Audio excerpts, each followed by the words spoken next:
So on my starter, this side over here, the grommet is broken. So it's just sliding. And on the other side, there's that metal piece that actually sheared off right there. So I got my replacement pieces, including a new starter, just in case I could not fix this whole starter.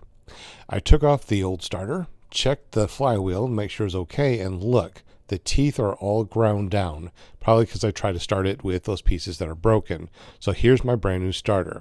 This is the piece that actually broke and sheared and actually made a little divot into this piece. I could put my replacement pieces back on it, but it'll probably shear off again. So I have to replace this entire plate. So let's get started by pulling off the motor off the frame, which is not too difficult. It's only 4 bolts.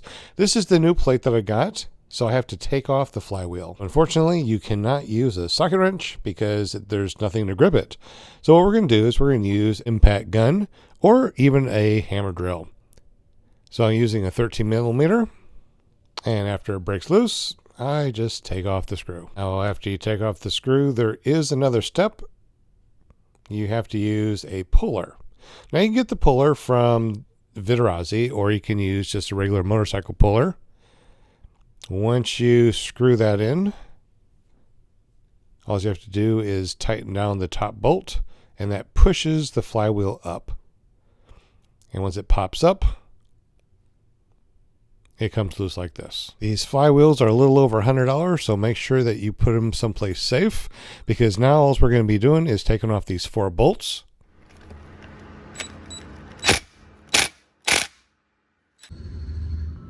So these are 5 millimeter here, and these small ones are 4 millimeters. And now remove these 2 screws here.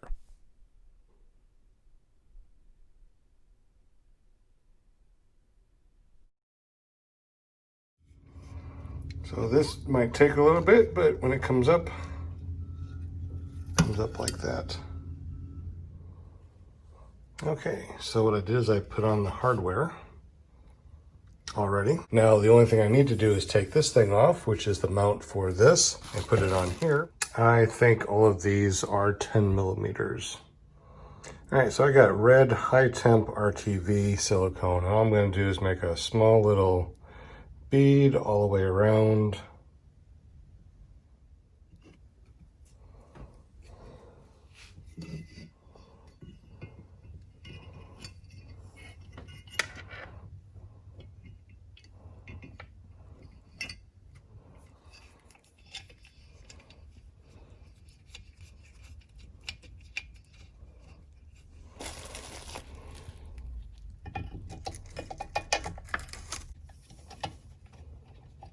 So after an hour, tighten these down.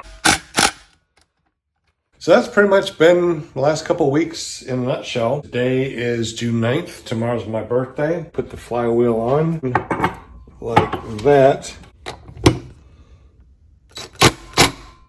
All right, so we have everything put back together. All I have to do is put the starter back on. I got to zip tie everything. All right, so this is the new starter.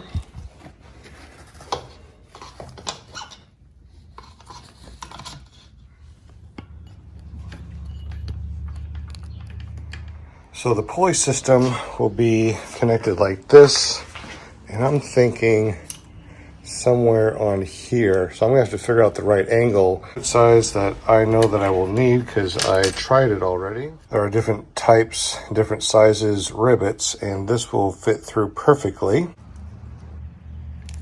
Place to put the pull start. So everything has been zip tied back together. I got the fuel line put together. I zip tied all that stuff. Everything looks like it's good. I normally fly with a Helix 135, but I do have this Parajet E-prop that's 130, so I'd like to put this on and see how that works. All right, so I just riveted this thing back on here, and it looks like that's going to be the best place to put it. And now to the shout outs of all the people that has helped me get myself back into the sky. I had a birthday and I was given money by donations by Kevin Can Fly, Larry Parton. We had somebody that was anonymous. So thank you, Anonymous, that has helped.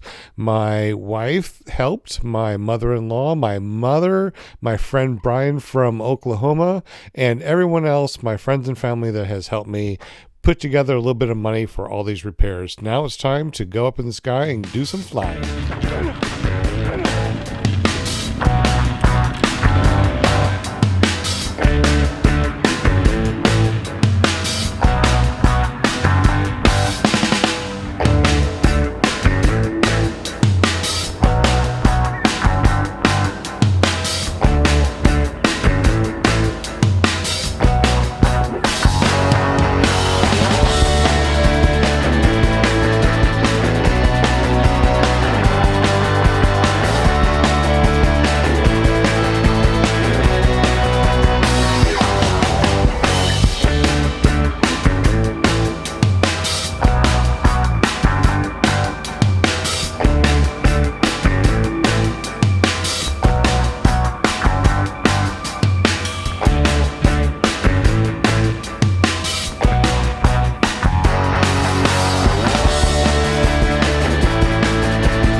Thank you very much for watching this extremely long video. I hope you learned a little something about these paramotor repairs. What kind of repairs have you done on your paramotor? Leave me some comments down below.